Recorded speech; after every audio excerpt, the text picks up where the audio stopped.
आकाशवाणी गोरखपुर से प्रादेशिक समाचार।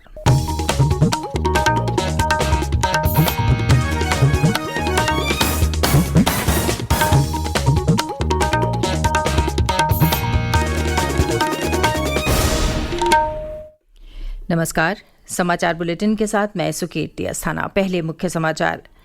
प्रधानमंत्री नरेंद्र मोदी ने ब्रिक्स शिखर सम्मेलन की अध्यक्षता की। कहा, ब्रिक्स विश्व की उभरती हुई अर्थव्यवस्थाओं की प्रभावशाली आवाज। आजादी का अमृत महोत्सव और चौरी चौरा शताब्दी महोत्सव की श्रृंखला में मुख्यमंत्री योगी आदित्यनाथ ने लखनऊ में भारतेंदु हरिश्चंद्र की जयंती पर उनकी प्रतिमा का अनावरण किया। प्रदेश के 33 जिले कोरोना संक्रमण से मुक्त हुए। सक्रिय मामलों की संख्या घटकर 199 रह गई।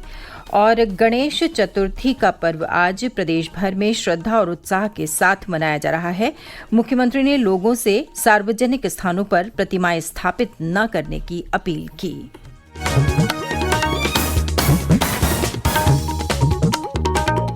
स्वतंत्रता के 75 वर्ष पूरे होने के उपलक्ष्य में आजादी का अमृत महोत्सव के अंतर्गत सरकार अनेक गतिविधियों का आयोजन कर रही है। इसी क्रम में प्रादेशिक समाचार एकांश आकाशवाणी गोरखपुर ने विशेष प्रश्नोत्तरी कार्यक्रम शुरू किया है। इसके तहत हर सप्ताह बृहस्पतिवार को प्रादेशिक समाचार बुलेटिन में श्रोताओं से देश के स्वाधीनता संग्राम और उसके गौरवशाली इतिहास पर एक प्रश्न पूछा जाता है। कल की क्विज में हमारा प्रश्न था, भारतीय स्वतंत्रता संग्राम में ये नारा किसने दिया था? स्वतंत्रता मेरा जन्म सिद्ध अधिकार है और मैं इसे लेकर रहूंगा। सही जवाब है बाल गंगाधर तिलक ने। इस प्रश्न का सबसे पहले सही उत्तर भेजा है गोंडा जनपद के पोस्ट कौड़िया बाजार की साधना शुक्ला ने। समस्त आकाशवाणी परिवार की ओर से साधना शुक्ला को बहुत बहुत बधाई। मैं साधना शुक्ला कैंडीबरा कौड़िया बाजार जिला गोंडा उत्तर प्रदेश से बीए सेकेंडर की छात्रा हूँ। मुझे बहुत खुशी हो रही है कि आज़ादी के अमृत महोत्सव के अंतर्गत आकाशवाणी समाचार क्विज के इस सप्ताह का विजेता चुना गया। बहुत बहुत धन्यवाद। और इसका श्रेय मेरे पिताश्री को जाता है, जिन्होंने मुझे बचपन से ही रेडियो सुनने के लिए प्रेरित किया। 75वें स्वतंत्रता दिवस के उपलक्ष्य में चलाया गया यह कार्यक्रम हम सभी भारतीयों भावी युवा पीढ़ियों के अंदर एक राष्ट्रीय चेतना जगाने का महान कार्य है। इस अमृत महोत्सव के अंतर्गत स्वाधीनता के उन महान क्रांतिकारियों, महापुरुषों, रणबांकुरों जैसे अनेक वीरांगनाओं के ऊपर चलाए जा रहे विविध कार्यक्रम आने वाले भविष्य में प्रत्येक भारतीयों के दिलों दिमाग में एक राष्ट्र भावना, राष्ट्र प्रेम लेकर उभरेगा। अमृत महोत्सव क्विज श्रृंखला का अगला प्रश्न अगले सप्ताह बृहस्पतिवार को श्रोताओं से पूछा जाएगा। और अब समाचार विस्तार से। प्रधानमंत्री नरेंद्र मोदी ने कहा कि पिछले 1.5 दशक में ब्रिक्स ने कई उपलब्धियां हासिल की हैं और ये विश्व की उभरती हुई अर्थव्यवस्थाओं के लिए एक सशक्त आवाज बन चुका है। कल वर्चुअल माध्यम से आयोजित ब्रिक्स के 13वें शिखर सम्मेलन की अध्यक्षता करते हुए प्रधानमंत्री ने कहा कि ये मंच दुनिया के विकासशील देशों की प्राथमिकताओं पर ध्यान केंद्रित करने के मामले में प्रभावी साबित हुआ है। उन्होंने कहा कि ब्रिक्स ने कई सशक्त संगठन शुरू किए हैं। श्री मोदी ने कहा कि हमें यह सुनिश्चित करना है कि ब्रिक्स अगले 15 वर्षों में और प्रभावी बने। हमें यह सुनिश्चित करना है कि ब्रिक्स अगले 15 वर्षों में और परिणामदायी हो। भारत ने अपनी अध्यक्षता के लिए जो थीम चुना है वह यही प्राथमिकता दर्शाता है। BRICS at 15 intra BRICS cooperation for continuity, consolidation and consensus. ये 4 सी एक प्रकार से हमारी ब्रिक्स भागीदारी के मूल सिद्धांत हैं। शिखर बैठक में रूस के राष्ट्रपति व्लादिमीर पुतिन, चीन के राष्ट्रपति शी जिनपिंग, दक्षिण अफ्रीका के राष्ट्रपति सिरिल रामफोसा और ब्राजील के राष्ट्रपति जेयर बोल्सोनारो ने भी भाग लिया। रक्षा मंत्री राजनाथ सिंह और सड़क परिवहन तथा राजमार्ग मंत्री नितिन गडकरी ने कल राजस्थान के बाड़मेर में राष्ट्रीय राजमार्ग 925 पर आपात लैंडिंग फील्ड का उद्घाटन किया। इस अवसर पर कार्यक्रम को संबोधित करते हुए रक्षा मंत्री ने कहा कि देश का आपात लैंडिंग फील्ड न केवल मन में नया विश्वास बल्कि सुरक्षा की भावना भी पैदा करता है। उन्होंने कहा कि इस प्रकार के आपात लैंडिंग फील्ड युद्ध काल में ही नहीं बल्कि आपदा में भी महत्वपूर्ण भूमिका निभाते हैं। रक्षा मंत्री ने कहा कि भारत भारत अपनी एकता और संप्रभुता की रक्षा के लिए हमेशा तैयार है। उन्होंने कहा कि भारत किसी भी चुनौती का सामना करने में सक्षम है। सड़क परिवहन तथा राजमार्ग मंत्री नितिन गडकरी ने इस दिन को ऐतिहासिक बताया।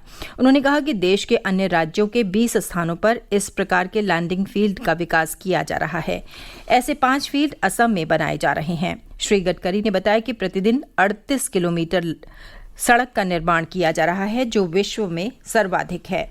उन्होंने कहा कि कई सड़क परियोजनाएं रिकॉर्ड समय में पूरी की गई हैं। दोनों मंत्रियों ने आपात लैंडिंग फील्ड पर विमान संचालन को देखा। कार्यक्रम के दौरान सुखोई 30, जगुआर, कुछ और युद्धक तथा अन्य विमान इस लैंडिंग फील्ड पर उतरे। आजादी का अमृत महोत्सव और चौरी चौरा शताब्दी महोत्सव की श्रृंखला में मुख्यमंत्री योगी आदित्यनाथ ने कल लखनऊ के भारतेंदु नाट्य अकादमी परिसर में आधुनिक हिंदी खड़ी बोली के जनक भारतेंदु हरिश्चंद्र की जयंती पर उनकी प्रतिमा का अनावरण किया। इस अवसर पर कार्यक्रम को संबोधित करते हुए मुख्यमंत्री ने कहा कि हिंदी भाषा और साहित्य में भारतेंदु हरिश्चंद्र का योगदान अतुलनीय है। उन्होंने भारतेंदु नाट्य अकादमी के विद्यार्थियों सहित प्रदेश के सभी युवाओं का आह्वान किया कि वो भारतेंदु जी के आदर्शों से प्रेरणा लेकर देश और समाज के विकास में अपना सक्रिय योगदान दें। मुख्यमंत्री ने कहा कि सभी विभाग अपने क्षेत्रों की महान विभूतियों को चिन्हित करके कार्यक्रमों का आयोजन करें, जिससे अमृत महोत्सव भावी पीढ़ी के लिए प्रेरणा का स्रोत बन सके। ये समाचार आप आकाशवाणी गोरखपुर से सुन रहे हैं। ये समाचार बुलेटिन हमारे YouTube channel AIR news Gorakhpur और ट्विटर हैंडल AIR News_GKP पर भी उपलब्ध है। प्रदेश में एक दिन पूर्व कोरोना संक्रमण के 11 नए मामले सामने आए, जबकि इस दौरान 24 मरीज स्वस्थ हुए। सक्रिय मामलों की संख्या घटकर 199 रह गई है।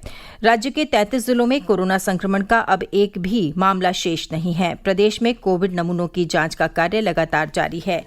एक दिन पूर्व 2,26,111 नमूनों की जांच की गई। अब तक 7,42,00,000 से अधिक नमूनों की जांच की जा चुकी है। प्रदेश में कोविड टीकाकरण का कार्य तेजी से जारी है। राज्य में एक दिन पूर्व 9,68,000 से अधिक टीके लगाए गए। अब तक 8,34,00,000 से अधिक टीके लगाए जा चुके हैं। किसी भी राज्य द्वारा टीकाकरण की यह सर्वाधिक संख्या है। प्रदेश में 6,98,00,000 से अधिक लोगों को कोविड का पहला टीका लगाया जा चुका है, जबकि 1,36,00,000 से अधिक लोगों को कोविड से बचाव के दोनों टीके लगाए गए हैं। केंद्रीय कार्मिक और लोक शिकायत राज्य मंत्री जितेंद्र सिंह ने कहा है कि सामान्य पात्रता परीक्षा CET वर्ष 2022 में देश के सभी जिलों में आयोजित की जाएगी। उन्होंने कहा कि आने वाले समय में अन्य परीक्षाओं को भी CET के दायरे में लाने की योजना है। गणेश चतुर्थी का पर्व आज प्रदेश भर में श्रद्धा और भक्ति भाव से मनाया जा रहा है। 10 दिनों तक चलने वाले इस पर्व में लोग भगवान गणेश की प्रतिमा अपने घरों में स्थापित करके पूजा अर्चना करते हैं। राज्यपाल आनंदीबेन पटेल और मुख्यमंत्री योगी आदित्यनाथ ने प्रदेशवासियों को गणेश चतुर्थी पर्व की बधाई दी है। मुख्यमंत्री योगी आदित्यनाथ ने कहा है कि कोरोना संक्रमण को देखते हुए गणेश चतुर्थी पर प्रतिमाएं सार्वजनिक स्थानों पर स्थापित न की जाएं। उन्होंने लोगों से घरों में ही प्रतिमा स्थापित करके पूजा करने की अपील की है। मुख्यमंत्री ने पर्व को शांतिपूर्ण ढंग से संपन्न कराने के लिए अधिकारियों को सभी जरूरी तैयारियां करने के निर्देश दिए हैं। वाराणसी के जिला न्यायालय परिसर में आजादी का अमृत महोत्सव के उपलक्ष्य में कल विधि साहित्य प्रकाशन विभाग द्वारा आयोजित 2 दिवसीय पुस्तक प्रदर्शनी का शुभारंभ जिला न्यायाधीश अजय विश्वास, सीनियर जज PK सिंह, अनूप कुमार मेहंदीरत्ता, सचिव विधि मंत्रालय और रीता वशिष्ठ, अपर सचिव विधि मंत्रालय के द्वारा संयुक्त रूप से किया गया। हिंदी को बढ़ावा देने के उद्देश्य से भारत सरकार के विधि और न्याय मंत्रालय के प्रकाशन विभाग द्वारा विधि पत्रिकाएं और विधि पुस्तकें प्रदर्शनी में रखी गई हैं। इसके साथ ही केंद्रीय अधिनियम के मूल रूप की हिंदी में प्रकाशित पुस्तकें और विधि पत्रिकाओं को भी विक्रय हेतु रखा गया है। आकलन वर्ष 2021-22 के लिए आयकर रिटर्न दाखिल करने की तारीख 31 दिसंबर तक बढ़ा दी गई है। और अंत में मुख्य समाचार एक बार फिर। प्रधानमंत्री नरेंद्र मोदी ने ब्रिक्स शिखर सम्मेलन की अध्यक्षता की। कहा, ब्रिक्स विश्व की उभरती हुई अर्थव्यवस्थाओं की प्रभावशाली आवाज। आजादी का अमृत महोत्सव और चौरी चौरा शताब्दी महोत्सव की श्रृंखला में मुख्यमंत्री योगी आदित्यनाथ ने लखनऊ में भारतेंदु हरिश्चंद्र की जयंती पर उनकी प्रतिमा का अनावरण किया। प्रदेश के 33 जिले कोरोना संक्रमण से मुक्त हुए। सक्रिय मामलों की संख्या घटकर 199 रह गई।